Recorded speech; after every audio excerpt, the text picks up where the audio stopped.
আমি এখানে 2 কাপ এরম সাইজের 2 কাপ জুইয়ে নিয়েছি ময়দা, আর এর মধ্যে আমি একটুখানি নুন দিয়ে দেব আর একটুখানি বেকিং সোডা দিয়ে দেব। ব্যাস, এবার এটাকে আমি বেশ করে আগে একটু নেড়ে চেড়ে নেব। নেড়ে চেড়ে নেওয়ার পরে আমি এর মধ্যে কতটা ঘি দিয়ে দেব। এ দেখো ঘি দিয়ে দিলাম কতটা। এবার ঘি দিয়ে এটাকে বেশ করে মাখবো। মাখার পরে এটাকে যখন একদম দলা দলা হয়ে যাবে ময়মটা, তখন আমি এটা মধ্যে একটু জল দিয়ে তখন মাখবো। তার আগে কিন্তু মাখবো না, আগে বেশ করে এরমভাবে চটকাবো। এই দেখো এরকম দলা হয়ে যাচ্ছে। এবার আমি এর মধ্যে অল্প পরিমাণে জল দেবো। জল দিয়ে দিয়ে শক্ত করে ডোটা তৈরি করতে হবে। এই দেখো অল্প অল্প করে জল দিয়ে শক্ত করে ডোটা তৈরি করে নেব। বেশ করে মাখছি। এ দেখো অল্প অল্প করে এটাকে মেখে নিয়েছি। শক্ত শক্ত করেই মাখাটা হবে। মাখা হওয়ার পরে বারবার হাতে করে 2 হাত দিয়ে একবার করে ছিঁড়বো। দেওয়ার পরে আবার এটাকে একটা দলা তৈরি করব। এভাবে মাখতে থাকবো। আর এটার মধ্যে নুন দিলাম, কিন্তু এটা অ্যাকচুয়ালি নুন দেয় না, এটা তো আমরা ঘরোয়াভাবে খাবো তাই জন্য। কিন্তু নুনটা যেহেতু দেয় না, কারণ ঠাকুরের তো গজাটা তো ঠাকুরের জন্যই রেডি করা হয় না, তখন ওই জন্য নুনটা আমি নিজের থেকেই দিলাম। যেহেতু এ দেখো আমার ডোটা রেডি করা হয়ে গেছে। এবার আমি এটাকে ঢেকে কিছুক্ষণ রেখে দেব। তার মধ্যে আমি চিনির শিরাটা তৈরি করে নেব। এ দেখো কড়াইতে বসিয়ে দিয়েছি। কড়াইটা যেই গরম হয়ে যাবে এর মধ্যে আমি 1 বাটি চিনি দিয়ে দিলাম। সেম পরিমাণে 1 বাটি জল দিয়ে দিলাম। আর 1খানা এলাচ দিয়ে দিয়েছি। এবার এটাকে আমি নাড়বো। আমি এটা দিয়ে চিনির শিরা তৈরি করেছিলাম এই খুন্তিটা দিয়ে, আবার চিনির শিরাই তৈরি করছি। এবার এভাবে নাড়তে থাকবো। যখন ফুটে উঠবে তখন আমি এটা বন্ধ করে দেবো। এখানে তো সম পরিমাণ জল আর চিনি দিতে হয়, দিয়ে এটা ফুটাতে হয়। এখানে যেহেতু অল্প তো তাই এরপর উপরে একটা ফেনা উঠবে, সেই ফেনাটা কিন্তু অবশ্যই ফেলে দিতে হবে। ওই ফেনাটা কিন্তু রাখলে হবে না। আর আমি অল্প একটু গজা বানাবো। এ দেখো চিনির শিরাটা ফুটে উঠেছে। আর এই দেখো এই কালো এগুলো বাইরে ফেলে দিতে হয়, এগুলো কিন্তু নেবে না। হ্যাঁ, এবার যখন একটু একটু আঠালো হয়ে যাবে তখন আমি বন্ধ করে দেবো। এই দেখো ডোটা রেডি হয়ে গেছে। এবার আমি এটাকে ছোট ছোট লেচির আকারে কেটে নেব। এই দেখো আমি ছোট্ট ছোট্ট লেচির আকারে একটা একটা করে ডো রেডি করে নেব। এই যে দেখো এরকম করে প্রত্যেকটা ডো রেডি করে নেব। এ দেখো আমার চিনির শিরাটা রেডি হয়ে গেছে, আঠালোও হয়েছে। হ্যাঁ, 3 মিনিট ফুটিয়েছি, বেশি কিন্তু ফুটাইনি, 3 মিনিট। এবার এটাকে আমি বন্ধ করে দেবো। বন্ধ করে দিয়ে আমি ওদিকে আবার ডোগুলো বেলতে থাকবো। এই দেখো আমার ডোগুলো রেডি করা হয়ে গেছে। এবার আমি এগুলোকে বেলে নেব একটা একটা করে। হ্যাঁ, এর মধ্যে আমি একটুখানি করে ময়দা দেবো, ময়দা দিয়ে বেলে নেব। তো তুমি দেখতে থাকো ময়দা দিয়ে বেলাটা। এ দেখো বেলা হয়ে গেছে, এটাকে আমি তুলে রাখলাম। আবার আরেকটা আমি বেলে নেব এইভাবে। এই দেখো আরেকটাও বেলে নিলাম এইভাবে। এইভাবে প্রত্যেকটা ডো রেডি করে নেব আমি, ঠিক আছে?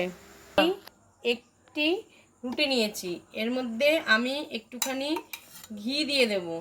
ঘিটা দিয়ে প্রলেপ করে নেব, দিয়ে চারিদিক দিয়ে লাগাবো। লাগানোর পরে এর ওপর আমি একটুখানি ময়দা ছিটিয়ে নেব। ময়দা ছেটানো হয়ে গেলে আবার আরেকটার প্রলেপ দিয়ে দেব রুটি। আবার একটুখানি ঘি নিয়ে ঘি দিয়ে দেব। ঘিটা দেওয়া হয়ে গেলে আমি আবার একটুখানি ময়দা দিয়ে দেব। এ দেখো এভাবে 4টে প্রলেপ নিয়েছি। এবার আমি এটাকে একটুখানি হালকা করে এরমভাবে বেলে নেব। আর আবার এরমভাবে ধরে বড় করে বেলে নেব। বেলে নেওয়া হয়ে গেল। এইবার আমি প্রত্যেকটা রুটিকে ভাঁজ করব। দেখো কিভাবে, একদিক এরম আরেক দিক এরম, আবার একদিক এরম, আবার একদিক এরম, দিয়ে আবার একদিক এরম দিয়ে ভাঁজ করলাম। করার পরে আমি এটাকে অল্প অল্প শেপে কেটে নেব। এই যে কেটে নিচ্ছি।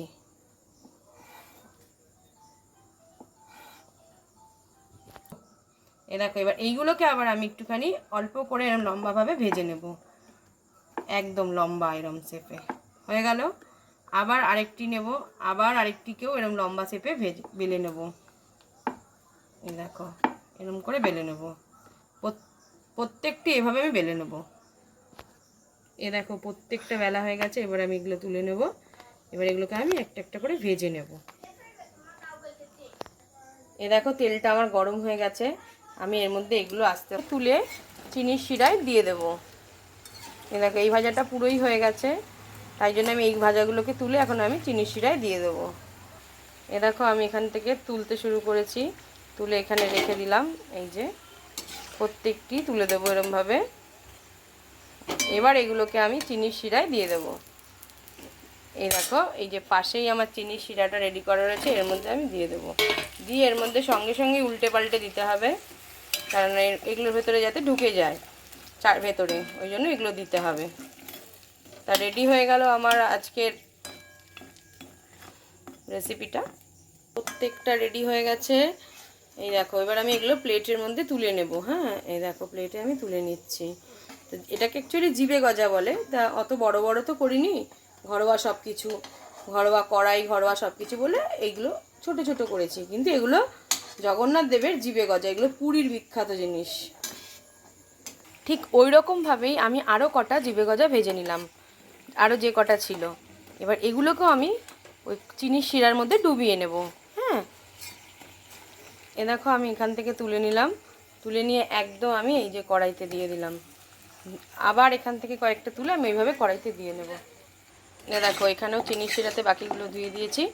এবার আমার রেডি হয়ে গেল জিভে গজা। তোমরা কিন্তু বাড়িতে এটা ট্রাই করে দেখবে, খুব সহজ পদ্ধতিতে করেছি, কোনো হ্যাপা নেই, কষ্ট নেই, সাধারণ যেরকম ঘরের সব কিছু দিয়েই করা যায়, কোনো ব্যাপার না করবে। আর সবাইকে বলবো আমার ইউটিউব চ্যানেলটা যারা দেখছো তারা ইউটিউব থেকে, তারা আমার চ্যানেলটাকে একটু সাবস্ক্রাইব করে দিও। আমি নতুন একদম ভিডিওতে। হ্যাঁ, আমার হয়তো অনেক কিছু ভুল হয়, একা একা হাতে করি সব কিছু, যদি এখনও কারোর বাড়িতে সাহায্য পাইনি, যদি কেউ সাহায্য করে ধরে দেয়, ক্যামেরা করে, তবে আমি একটু আরও ভালো করে করার চেষ্টা করব। আর যারা ফেসবুক থেকে দেখছো তারা আমার পেজটাকে ফলো করে দিও, অনুরোধ রইল এইটুকুনি। টাটা, ভালো থেকো, আর সবাইকে জানাই শুভ রথযাত্রা।